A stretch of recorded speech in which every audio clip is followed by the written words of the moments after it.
Okay, here, Miss Warren back. I am back at the second part of the video now that I got some black acrylic paint. My black acrylic paint that I brought home from the school had dried out. So I bought this one from Walmart. And I'm gonna get just a little bit on my plate. Okay, so now I'm gonna start on my shades. Yet again, you always want to have your paint ready, you want to have something under you, you want to have a cup of water, you want to have a paper towel handy, and you want to know where you're going to put your artwork when you're done. Okay, so I'm going to just grab some black and I'm going to put it in the dark area since this is the darkest shade that we're going to go to.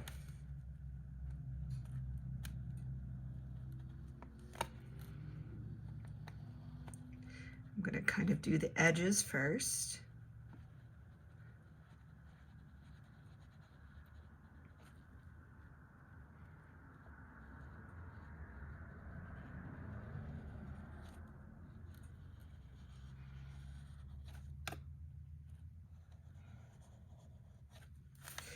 Then I'm going to paint in the whole interior, smoothing out those lumps.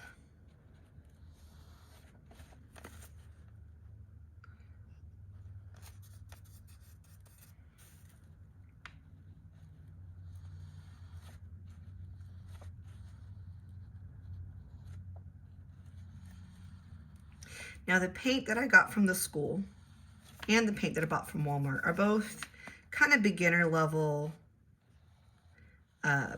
student grade paint. There's a lot of different kinds of paint. Some is thicker, some is thinner, some has more color, some has less color. I try for my students to choose one that's a little bit washable, like if you get some on the table, you can scrub it up pretty good.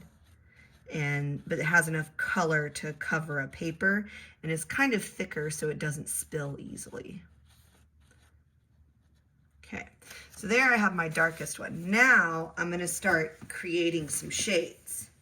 Now this black will darken up this orange really quickly. So I'm actually going to wipe out some of the black from my brush. Go to my plate. And a mix just what's in my brush and see what shade I get. Look how quickly that darkens that up.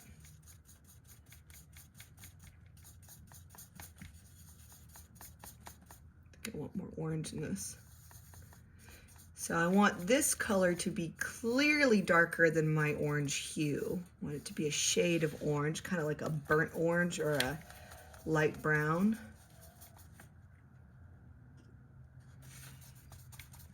Grab some more orange.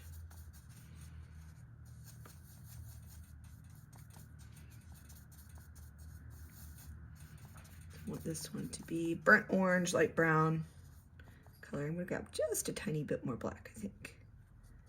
Gotta be real careful with that because that will darken up your orange real fast.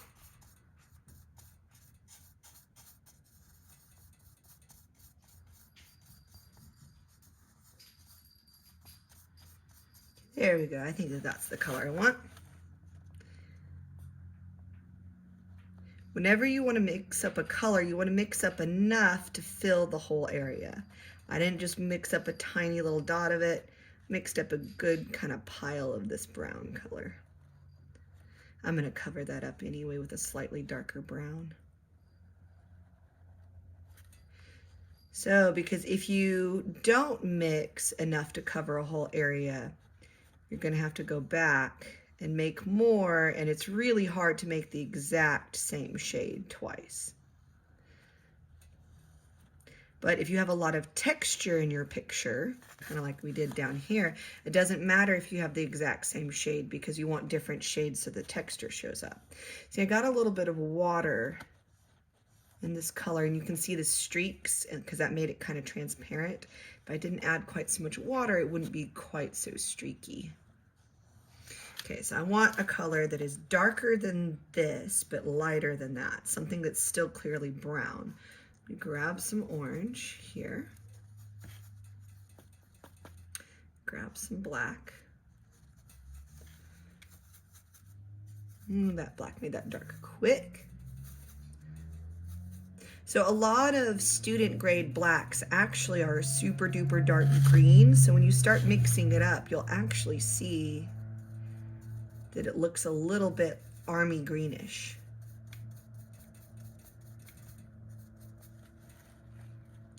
Let's get this. Yep, that's a nice dark brown.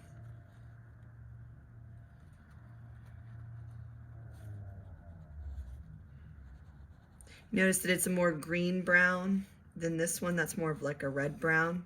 It's because there's more red in the orange, and then the student grade black has a lot of green in it.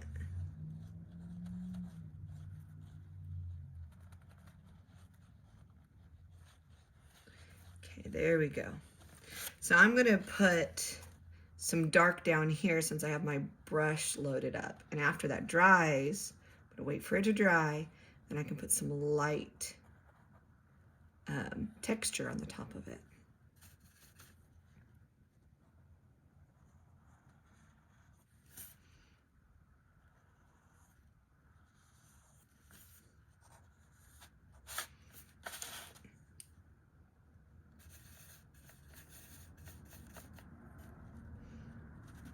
Hopefully I have enough to fill this area without mixing the shade again, because it's really hard to match it exactly.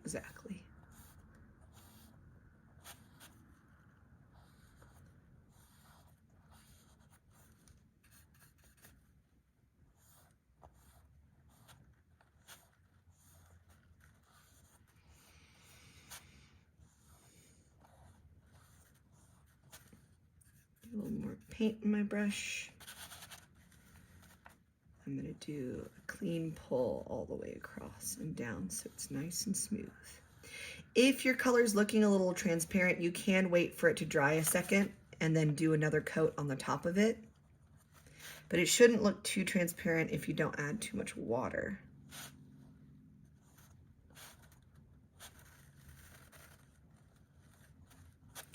So I'm going to let that dry a second. Now with my cube here, kind of already has a darkened side. So I know that my light source is still going to be coming from, can be coming from the front, or can be coming from above, or could be coming from this side, but this one's already kind of established as the dark side. I'm going to go ahead and get this dark color I already have, and I'm going to paint over this. This is a little bit easier with a flat brush to keep those clean lines, but I have a round brush. If you have multiple brushes and you have one with a square end, those straight lines are a little bit easier with the square end brushes. But I know that the school issued one brush to everybody, and it's a round brush. Smooth it out all the same direction. There's my dark. Now if the light is coming from the top, this is going to be my lightest color. So I want a medium, like maybe the hue, maybe with just a little bit of the brown that's in my brush in it on this side.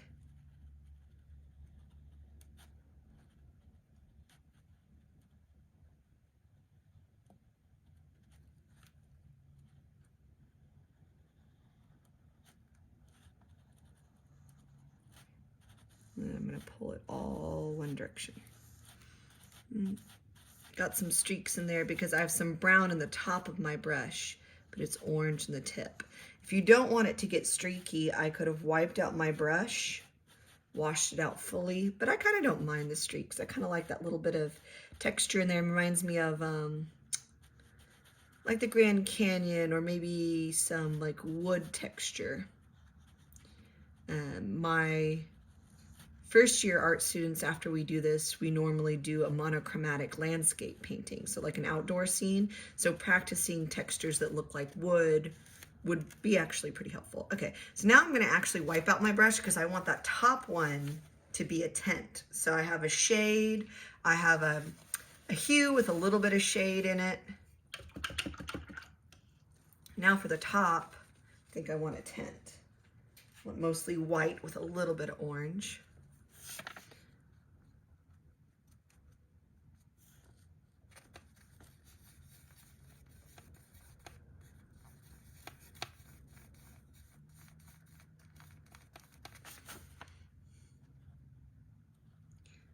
Paint around the edges first.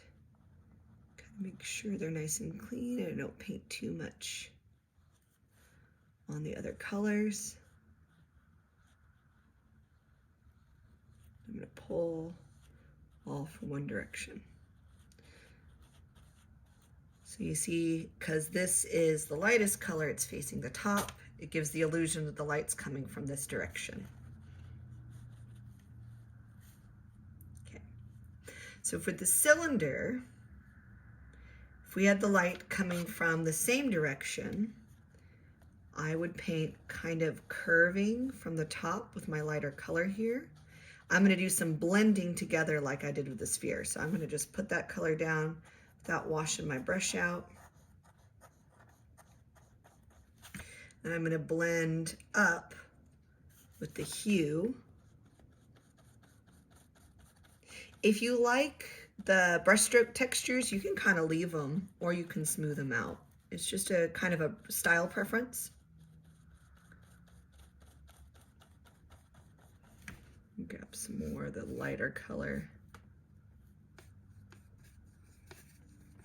and blend that in a little bit.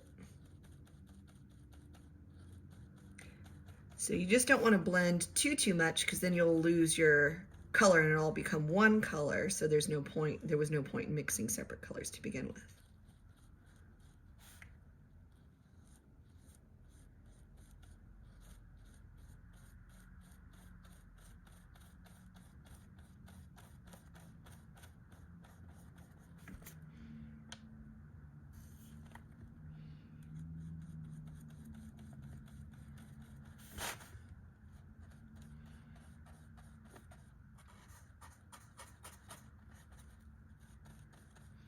Also smoothing out any lumps of paint that I got.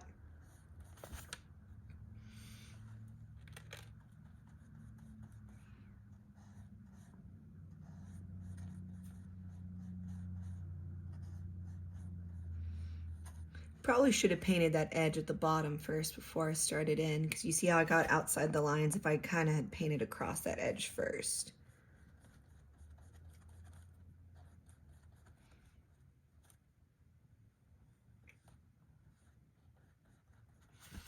I'm going to get a little more of a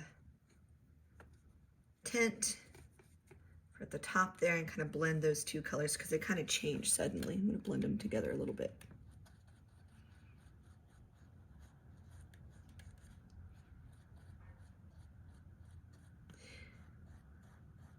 If you want it to change suddenly, you need to wait till the first color dries so it doesn't mix.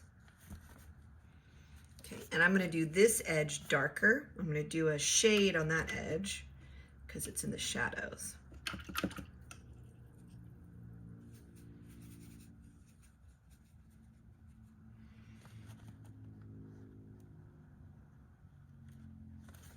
Got a little bit too much water in that. Should have dried my brush out, but that's okay.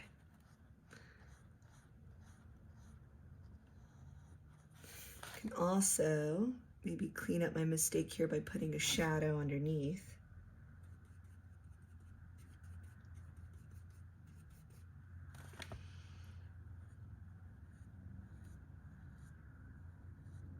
It's a shadow under a log.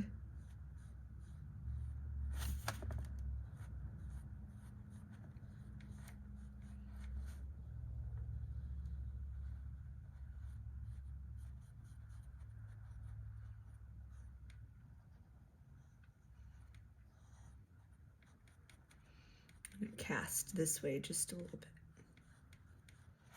Okay, so the last one we have is an organic shape. So with organic shapes, you kind of want to go with the curve, kind of like we did with the sphere.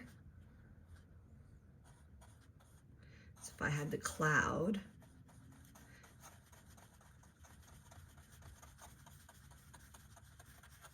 make it dark and heavy on the bottom. And see, I'm kind of intentionally not making it smooth and making a bunch of like curve motions so it looks more organic, like it's from nature. It's not like perfectly clean and clear.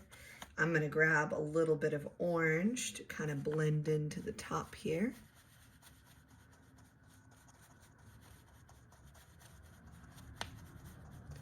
So you have a variety of shades. You get a little bit of texture in there.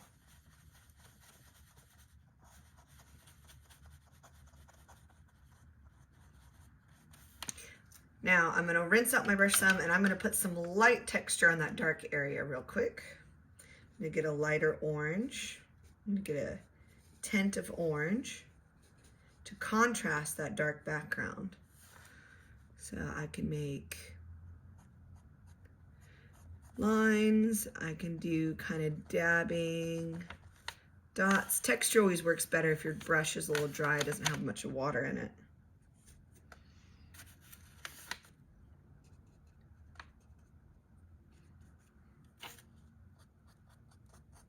See, and the lighter the color, the more it's going to stand out. So like if I wanted like a snowy mountain,